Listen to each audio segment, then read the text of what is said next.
Hello and welcome to Chess Book Reviews 160. This is the first of the new year, so it's a little bit lacking in topicality.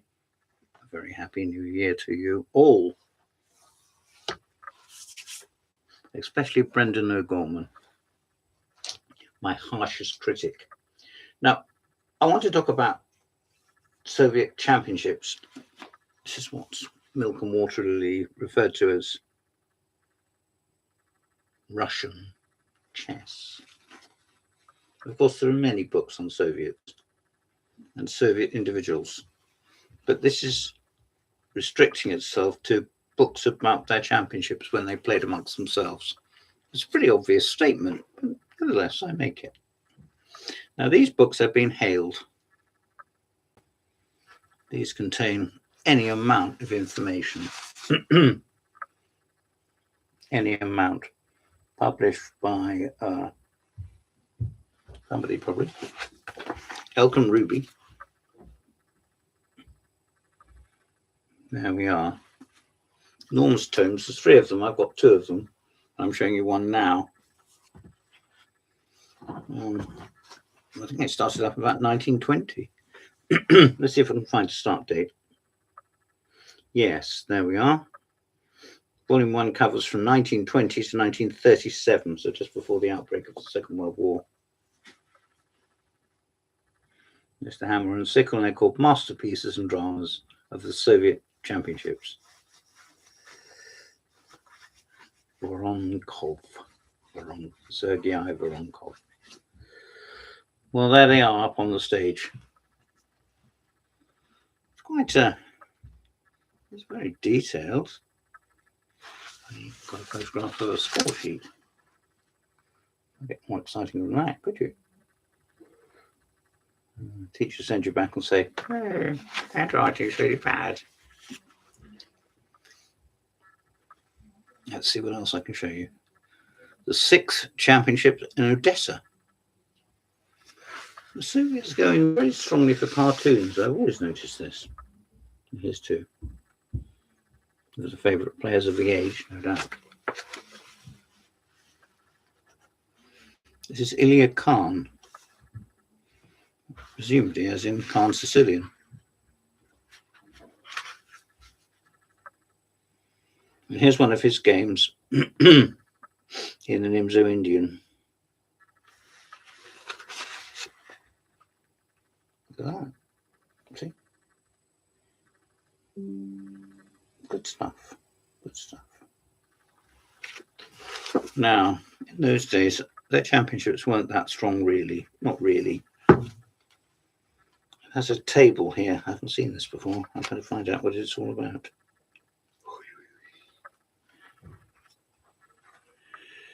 There's already an attempt to calculate the points and percentages of the first 10 championships.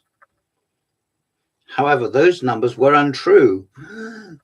Oh no, the table titled Sporting Results for the Soviet Masters lacked not only Alekhine and Bogliubov, who had flown the desks, of course, and come to Central Europe. In Alekhine's case, well, he went to France, didn't he? And ended up in Portugal.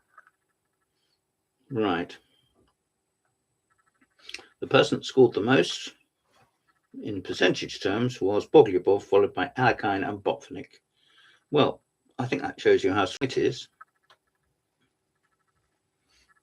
And the lowest scorer got 40%, but he did play 7 times.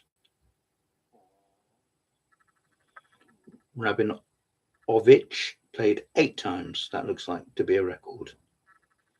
Rabinovich. And here's some mug shots with Alekhine at the top and the accursed, outlawed, naughty boy Levenfish, about whom I've spoken recently, at the bottom on the right. And there's Alekhine.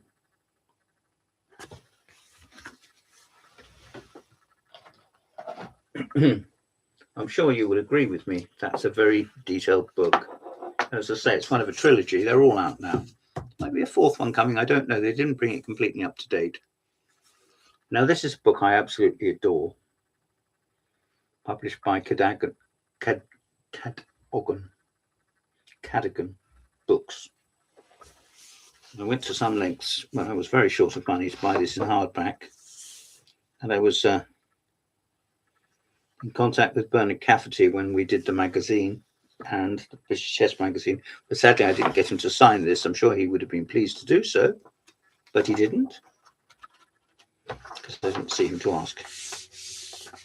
This is written with Mark Taimanov, who the famous pianist and Soviet Grandmaster, of course, international Grandmaster. The Soviets did have their own titles to which they're entitled, witticism. And this has been edited by Ken Neat, who is a linguist at the highest level, like Bernard, and Graham Burgess. And once again, it starts in 1920 and takes us right through to 1991 and the fall of the Berlin Wall, or 89, and thereafter, when things got a bit quiet.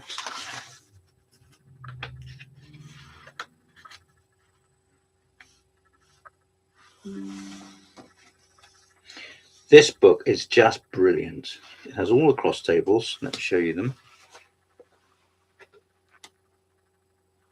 There we are.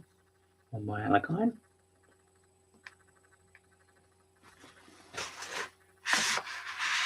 Yeah, see, I can hold it still. And an annotated game, and the notes, which are by Taimanov, are very brief and to the point. Since this game opens our chronicle of the best creative efforts of the USSR Championship, it is symbolic that the honour of victory belongs to Alakine. And nice and how respectful as well. And Alakine won this championships in 1920, 15 rounds. He didn't lose a game. Romanovsky came second, and Levenfish, who was to play them up a fair bit, the system, not chess itself, I don't think, not chess itself.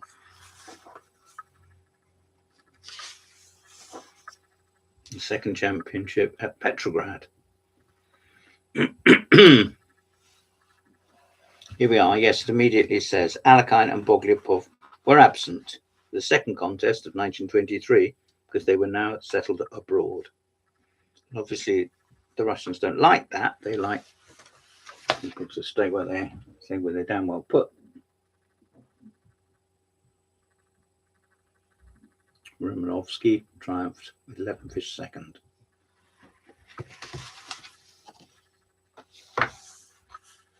And slowly in the 1920s, you will see the emergence of some very fine players indeed. Here's Bogliapov, who's back from home after a long sojourn in Germany.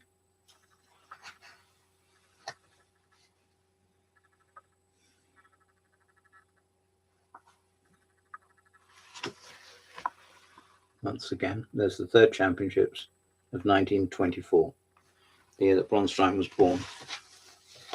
And things are heating up. I'll just come forward to the championships I like the best. There, that's the one I like the best.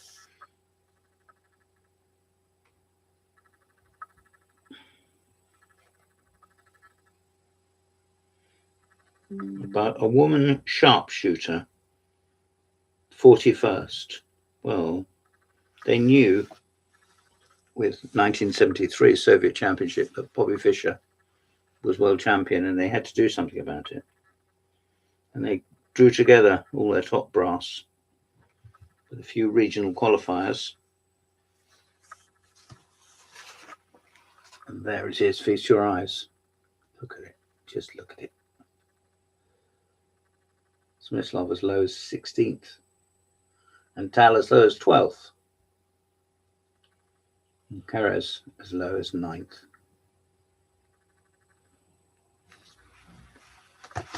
Fantastic. Somebody should write a book, and there isn't one, about the Soviet Championship in 1973.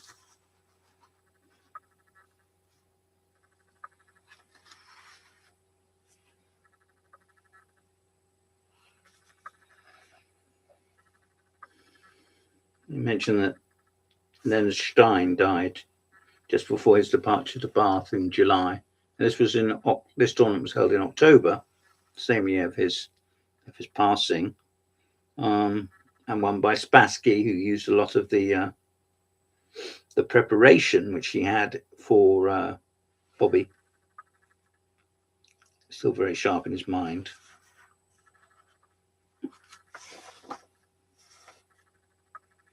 Things were never to be quite that pin sharp ever again.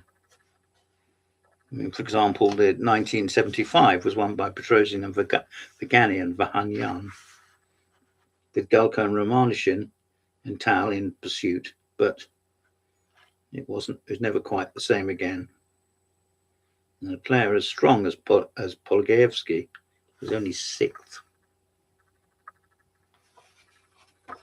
And these started to get weaker and weaker, but still not lacking in interest. 1978, won by Tal and Cheshkovsky. Cheshkovsky had a very uneven career, but he was a very strong player. I saw him playing at Hastings, where in the Premier he came last, which is unbelievable. But his depth of calculation was probably as amazing as almost anybody's. Here we see Tal right down with the dead man. He came almost last. Yet in Montreal 79, which was the same year, Tal scored one of his greatest successes over in Canada. In fact, he was told by the officials the Soviets to slow up, give Karpov a chance. In fact, Karpov ultimately tied for first place. And here we see the emergence of Kasparov, who finished third equal.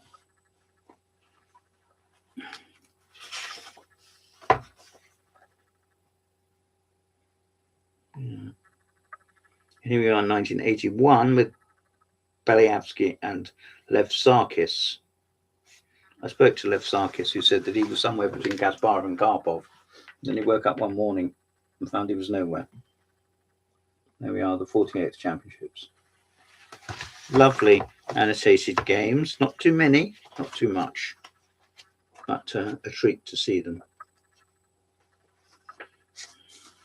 Lvov, won by Sokolov. All the old masters missing. No Smyslov, no Tal, no Polagaevsky. It was in 1984. Riga, 1985. A city that's been mentioned in the media, of course, because of the terrible problems they've been having.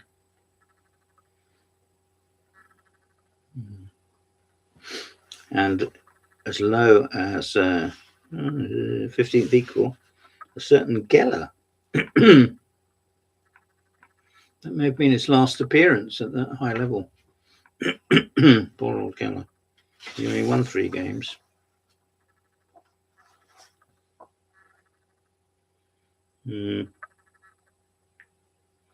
Again, a success for Cheshkovsky.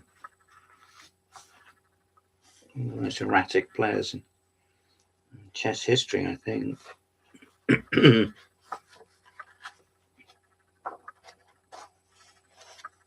Talking about Otto Boroshny, the qualifier.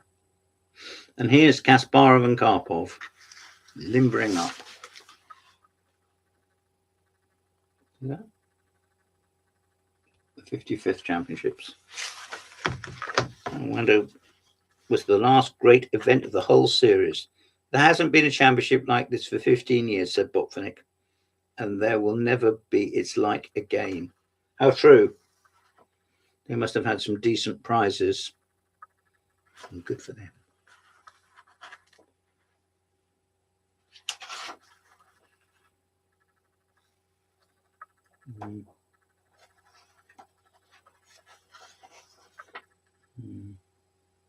No, back to the 56th. In 1989, no Karpov, no Kasparov, and none of the old guard. Strong players, all of them, of course. Gelfand emerging, but Beliavsky and Yudazin.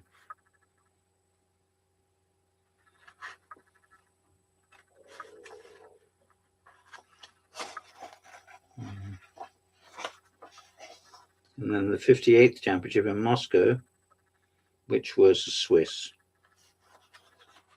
And they had 64 players because the chronicle of the USSR championships has perforce to be broken off here, with 58 events played at a great role in the development of chess. Several generations of players learned from the games, and the overall effects was to stimulate the game worldwide. So it is with the participants of these contests deserve the highest measure of thanks for their love of chess, for their devotion to the game, and the contribution they made to creative heritage. This has made up a whole era. The words of Bernard Cafferty and Mark Taimanov. Mark Taimanov. He was obviously a pianist as well, wasn't he? There we are. And in my opinion, this is one of the greatest books ever written. Thank you very much for listening. This is in Chess Book Reviews 160. Please like and subscribe down below. I would be very grateful. Thank you. Goodbye.